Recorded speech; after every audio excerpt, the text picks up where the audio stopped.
What's up, guys? Today we're going to be going over what we call the puppy cycle. Now, yes, we do it with puppies, but you can also call it a mental health cycle or a mental health protocol. What we're doing in the puppy cycle is patterning healthy routines throughout a dog's day that are going to repeat themselves over and over and over. Now, whether you're potty training a dog who you just got, maybe you rescued a dog and you want to know what to do with them the first couple weeks of their training, or you have an older dog who's kind of acting a little bit more anxious or stressed lately, and you want to find a way to bring those baselines of stress down, the puppy cycle would be the first thing I would try before I go out and spend a lot of money at trainers or vets. All right, so there are 4 basic cycles. Goes as follows.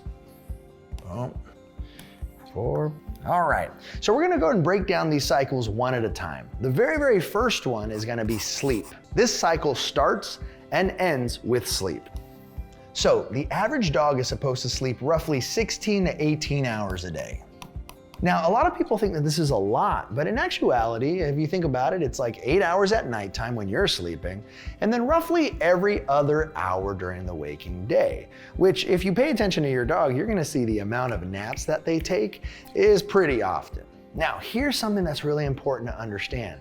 If your dog is taking tons of naps throughout the day, but if you get up to go to the bathroom, your dog wakes up from that nap to go follow you, or when you're sleeping on the couch and the Amazon guy comes by, your dog wakes up and starts barking at them, those 3 to 5 to 10 minute naps actually are not sufficient forms of sleep or rest. So it's gonna be really important that we prioritize solid naps throughout the day. The average sleep cycle is roughly between 60 to 90 minutes. Now, this is gonna be for both dogs and for humans. Now, if a dog doesn't get proper amounts of sleep, unfortunately what happens, it's harder for them to focus, it's harder for them to regulate their emotions, and their baselines of stress are gonna be a lot higher than normal. Another little tip is create some type of den for your dog. A den could be a crate, a puppy pen, it could be a place where a dog can go and relax and chill, chew on their bones, and most importantly, take a nap.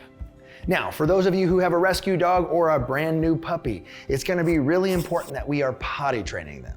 So directly after the 60 to 90 minute sleep cycle, we're gonna go ahead and make sure that our dogs have an opportunity to go potty. Now, dogs typically go potty around the same 3 times. Number 1 is gonna be after they wake up from sleep or a nap, just like this. Number 2, about 15 to 20 minutes after meals. And then number 3, if your dog hasn't gone potty in the last 60 to 90 minutes, but has been up and running around and playing inside the house, I would stop my dog and just take them outside to go potty. So in the middle of play, I would always go give my dog a potty break. Now, to elaborate a little bit on potty training, it's important that your dog has one toilet area. Now, what I like to teach is I like to teach one toilet area for convenience sake. For example, on a rainy day, do you want to have to walk up and down the block for your dog to go to the bathroom?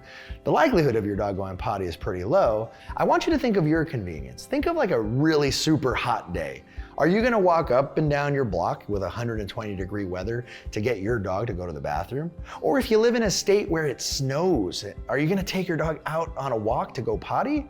Or would I rather teach my dog a singular toilet that's right outside one of the exits of my home or my apartment complex? So what I like to do, I like to find the closest toilet possible and condition my dog to go on that one particular spot over and over and over. Another tip I will use my dog's potty as a ticket to activities or freedom. So for example, I'm not gonna go on a walk to wait for my dog to go to the bathroom. I'm gonna take my dog to the toilet, wait for them to go to the bathroom, tell them they're a good boy, give them a cookie, and then I'm gonna go for the walk. This way, your dog starts picking up on a pattern. The sooner I go to the bathroom, the sooner I get to do the things that I want. Now, if you're potty training a small puppy, you can actually put some type of puppy pen around the area, perhaps in your backyard or in your front yard where you want the dog to go to the bathroom. During the early stages of potty training, you will have to take the dog from the house, walk them into the puppy pen, close the door of the puppy pen, and let them go potty. When your dog goes potty, make sure you reward them for going potty in that location only. Now, make sure that you reward your dog only for going potty in that one spot. What that's gonna do is that's gonna incentivize the dog's brain to gravitate towards that area so that they can get rewarded for going to the bathroom. Now, eventually, after a couple months of this type of training, you can remove the puppy pen, and now that becomes your dog's toilet for life. So the next part of the puppy cycle has to do with your dog's exercise and activities. Now, there's a quick little acronym I want you guys to remember, okay? It's PET. It spells PET. It stands for play, exercise, and training. Now, there's two versions of play, exercise, or train that we can follow. The first one is gonna be active. Active means that it involves your participation. So you have to play with the dog. You have to walk the dog.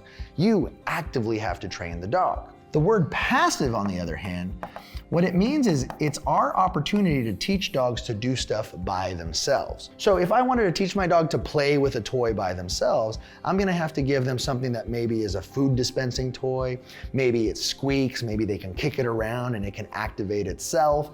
That would be a form of passive play. A form of passive exercise would be perhaps, creating a puppy pen, letting your dog play in that puppy pen, putting your dog out in the yard, letting him run around and goof off all by himself. If you have another dog, letting your dog play with that other dog. And then passive training, there are lots of topics in dog training, like teaching them to chew, teaching them to play by themselves, teaching them to take naps, crate training, that all involve the dog doing something by themselves without your supervision. So all of these concepts help you mentally and physically stimulate your dog.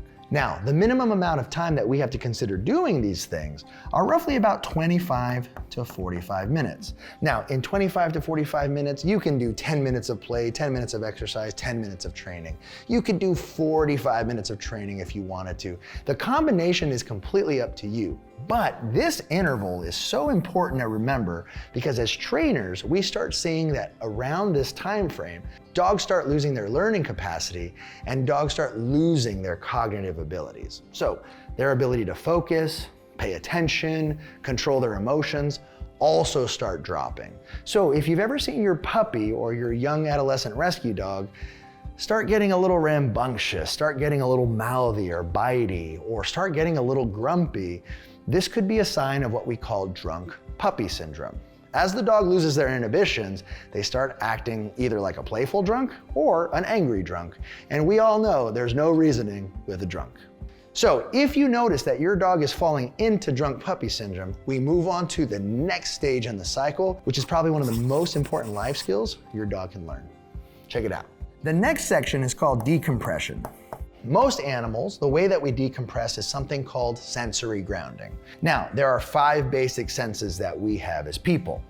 Number 1, the sense of touch, the sense of smell, and there's hearing, there's sight, and then the last one is taste. Now, the reason I'm breaking this down for you is because anytime you, me, or a dog are decompressing and calming down, what we're actually doing without knowing it is we are trying to anchor to one of our 5 senses. For example, if you like to work out in order to calm down and decompress, that active physical exercise in essence is tapping into your sense of touch and feel. If you like to light aroma candles, or if you like to light incense to be able to calm down, that's a form of connecting to your sense of smell. Some people, they like to put on music, which is them connecting to their hearing. Okay. Some people like to watch TV. I do love to watch TV to calm down. And last but not least, some people will eat in order to calm themselves down. Now, when it comes to dogs, their sense of taste and their sense of smell are some of the most powerful senses that they have. So if we want to teach dogs to anchor to one of their 5 senses, it would actually be these 2 as a priority. So the easiest way that we can get our dogs to decompress, number 1, we have to isolate our dogs. So what this means is if my dog has freedom and can kind of put their nose into everything, if I give them a bone or something tasty to chew on, they're gonna get distracted and follow us to the bathroom or go bark outside the window. So I need to isolate my dog in order to limit the amount of options that they have to get distracted. Okay, and then number 2, what we're gonna do is we have to give them something stinky and chewy to chew on. Okay, now the stinky and chewy just elevates the experience. Sometimes you can just give them like a hollowed out toy with food inside of it. You can give them a bully stick, a yak cheese chew. You can give them a number of different things, but I want you to keep something in mind. When it comes to decompressing, I want you to think of If the dog is chewing on something, sucking on something, or licking like a mat or something like that, those behaviors are going to be calming to the brain. If the dog is playing with the toy where it is squeaking, breaking apart and they can consume it, or if it's something that moves, those are going to be things that get the dog excited, right? So what we want to put our focus on, things that our dogs can put in their mouth that they can chew, suck on, or lick. It's very similar to how a baby sucks on their thumb or sucks on their bottle. And what happens when they do that? They naturally start decompressing and they relax. Now, after your dog starts decompressing and relaxing, you're gonna start seeing they slowly start getting tired and they're gonna come right back to sleep. That sleep is roughly gonna last another 60 to 90 minutes. When your dog is done, they're gonna go back to potty. That potty is gonna trigger some type of privilege or opportunity, like coming out to play, exercise, or train. Your dog's gonna hit drunk puppy, then you're gonna put the dog back in isolation, give them something to chew on to decompress, and you're gonna see that this cycle happens over and over throughout the waking day. On average, it happens about 5 to 6 times a day.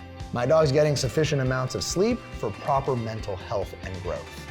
My dog is learning potty training, so that way I don't have to get mad at them and kick them out of the house at some point. Our dogs are getting physical and mental activity, but most importantly, the training aspect. We're actually able to intentionally teach the dog what we like and don't like from their behavior. So that's extremely important. Our dogs learning how to self-soothe, relax, and calm themselves down is extremely important, especially if I want a dog that one day I can trust free in my home. This is the puppy cycle, also known as a mental health cycle. I hope it was helpful for you guys. My name is Brent Labrada with Canis Behavior and Training, and I'll see you guys next time.